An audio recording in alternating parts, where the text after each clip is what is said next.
Hello everyone. तो मैं लेकर आ गई हूँ फिर से सीटेट सीडीपी के 30 इंपॉर्टेंट क्वेश्चन और 360 क्वेश्चन मैं ऑलरेडी डिस्कस कर चुकी हूँ अपनी क्लास में। और जिन्होंने भी वो वीडियोस नहीं देखे हैं वो जाके देख सकते हैं। और ये बहुत इंपॉर्टेंट क्वेश्चंस हैं। ये क्वेश्चन जो मैंने सेलेक्ट किए हैं ये प्रीवियस ईयर में आए हुए हैं और कुछ मैंने इंपॉर्टेंट क्वेश्चन सेलेक्ट किए हैं। ठीक है, तो चलिए वीडियो को स्टार्ट करते हैं। प्राकृतिक चयन के सिद्धांत का संबंध है। प्राकृतिक चयन के सिद्धांत का संबंध किससे है? तो ये हो जाएगा डार्विन से। ठीक है, प्राकृतिक चयन के सिद्धांत का संबंध डार्विन से है। अब शिक्षा हो गई है। क्या शिक्षक केंद्रित है, विद्यालय केंद्रित है, मित्र केंद्रित है या बाल केंद्रित है? तो शिक्षा कैसी है? शिक्षा बाल केंद्रित है। बालक के समाजीकरण का प्रथम घटक है। बालक के समाजीकरण का प्रथम घटक क्या परिवार है, विद्यालय है, राजनीतिक दल है या क्रीड़ा स्थल है? तो बालक के समाजीकरण का प्रथम घटक परिवार है। परिवार ही बालक की प्रथम पाठशाला होती है ना।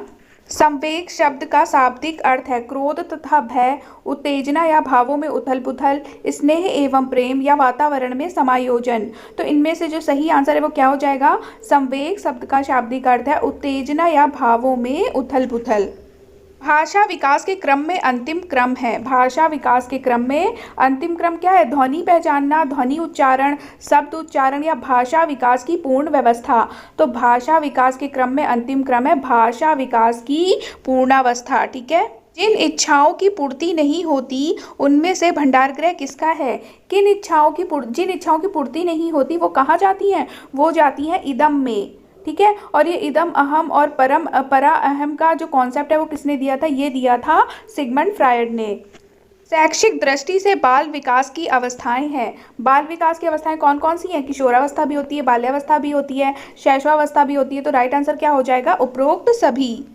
Psychology from the stand point of behaviourist किसकी रचना है? ये बुक किसने लिखी है? तो ये लिखी है वॉटसन ने। निगम का पुनरावृत्ति का सिद्धांत दिया है। पुनरावृत्ति का सिद्धांत किसने दिया है? तो ये दिया है पैट्रिक पावलव ने। बाल विकास का अर्थ है व्यवहार में परिवर्तन, बालक का गुणात्मक परिमाणात्मक परिवर्तन या बालक का गुणात्मक परिवर्तन या व्यक्तित्व में परिवर्तन। तो बाल विकास का क्या अर्थ है? बालक का गुणात्मक परिमाणात्मक परिवर्तन। इनमें से जो मनोवैज्ञानिक नहीं है, क्रॉगमैन तो देखो मनोवैज्ञानिक है, सोरेंस भी है, हरलॉक भी है, लेकिन जो सुकरात है वो मनोवैज्ञानिक नहीं है। संवेगात्मक स्थिरता का लक्षण है। संवेगात्मक स्थिरता का लक्षण क्या हो जाएगा? झगड़ालू, विनोदी, समायोजित या भीरू। तो संवेगात्मक स्थिरता का लक्षण है समायोजित। गिलफोर्ड ने अभिसारी चिंतन पद का प्रयोग किसके समान अर्थ में किया है? तो गिलफोर्ड ने अभिसारी चिंतन पद का प्रयोग किसके समान अर्थ में किया? ये किया है सृजनात्मकता। मतलब अभिसारी चिंतन क्या होता है? बहुत प्रकार से सोचना। जैसे ही बच्चे के सामने एक क्वेश्चन ले आओ तो वो उसके कई सारे हल निकाल लेता है, तो इसी को कहते हैं अभिसारी चिंतन। और ये किसमें होती है? सृजनात्मकता में। ठीक है, समस्या के अर्थ को जानने की योग्यता वातावरण के दोषों, कमियों एवं रिक्तियों के प्रति सजगता विशेषता है। किसकी विशेषता है? समस्या के अर्थ को जानने की योग्यता किसमें होती है? प्रतिभाशाली बालकों में, सामान्य बालकों में या सृजनशील बालकों की? तो ये सजगता ये जो विशेषता है ये किसकी है? सृजनशील बालकों की। मानव विकास किन दोनों योगदानों का परिणाम है? अभिभावक एवं अध्यापक का, सामाजिक सांस्कृतिक कारकों का, अब वंशानुक्रम एवं वातावरण का। तो देखो मानव विकास किसका परिणाम है? वंशानुक्रम एवं वातावरण का। डैश के अतिरिक्त बुद्धि के निम्नलिखित पक्षों को स्टर्नबर्ग के त्रितंत्र सिद्धांत में संबोधित किया गया है। तो स्टर्नबर्ग के त्रितंत्र सिद्धांत में क्या क्या है? देखो संदर्भगत है, अवयवभूत भी है, अनुभाविक भी है, लेकिन सामाजिक नहीं है। ठीक है, जिस प्रक्रिया में व्यक्ति दूसरों के व्यवहार से सीखता है ना कि प्रत्यक्ष अनुभव से, उसको क्या कहा जाता है? देखो दूसरों के व्यवहार से सीख रहा है मतलब कि वो ग्रुप में है ना, लोगों के ग्रुप में है और वहां से वो सीख रहा है, मतलब कि समाज में वो ग्रुप मिलेगा। तो क्या हो जाएगा? सामाजिक अधिगम कहा जाएगा इसको। पियाजे मुख्यतः डैश के योगदान के लिए जाने जाते हैं। तो पियाजे ने कौन से विकास का सिद्धांत दिया है? इन्होंने दिया है संज्ञानात्मक विकास का सिद्धांत, और इसमें इन्होंने संज्ञानात्मक विकास की 4 अवस्थाएं बताई हैं। संवेदीगामक, पूर्व संक्रियात्मक अवस्था, मूर्त संक्रियात्मक अवस्था और अमूर्त या औपचारिक संक्रियात्मक अवस्था। ठीक है, में से किस समूह के बालकों को समायोजन की समस्या होती है?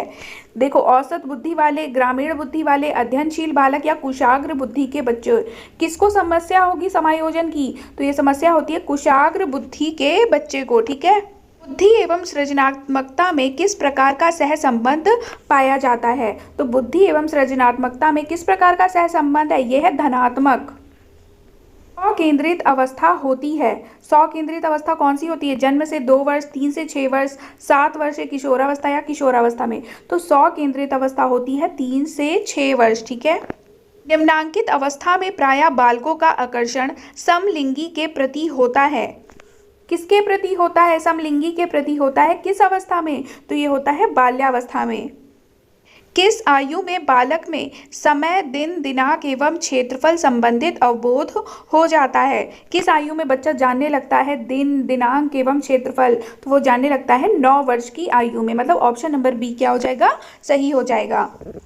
किस मनोवैज्ञानिक ने माना है कि उचित वातावरण से बुद्धि लब्धि में वृद्धि होती है? तो किस मनोवैज्ञानिक ने माना है? मेंडल ने, कूले ने, स्टीफंस ने, क्लार्क ने? तो स्टीफंस ने माना है कि उचित वातावरण से बुद्धि लब्धि में वृद्धि होती है।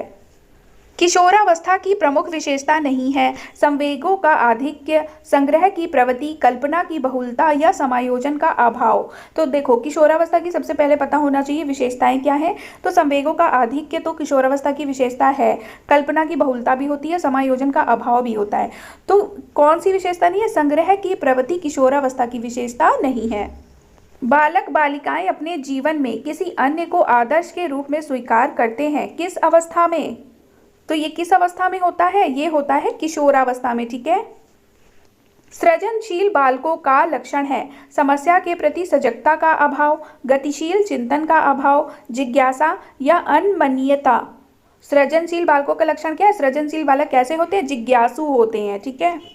के विकास में महत्व है किसका? केवल वंशानुक्रम का, केवल वातावरण का, भोजन का, या वंशानुक्रम एवं वातावरण दोनों का? तो बालक के विकास में वंशानुक्रम एवं वातावरण दोनों का विशेष महत्व होता है। जन्म के समय बालक का भार होता है। जन्म के समय बालक का भार कितना होता है? ये मोस्ट इंपॉर्टेंट क्वेश्चन है। जन्म के समय बालक का भार 6 से 8 पाउंड का होता है। ठीक है। तो ये था लास्ट क्वेश्चन। उम्मीद है आपको वीडियो पसंद आई होगी। पसंद आई है तो लाइक, शेयर एंड सब्सक्राइब जरूर कर दीजिएगा चैनल को। Thank you so much.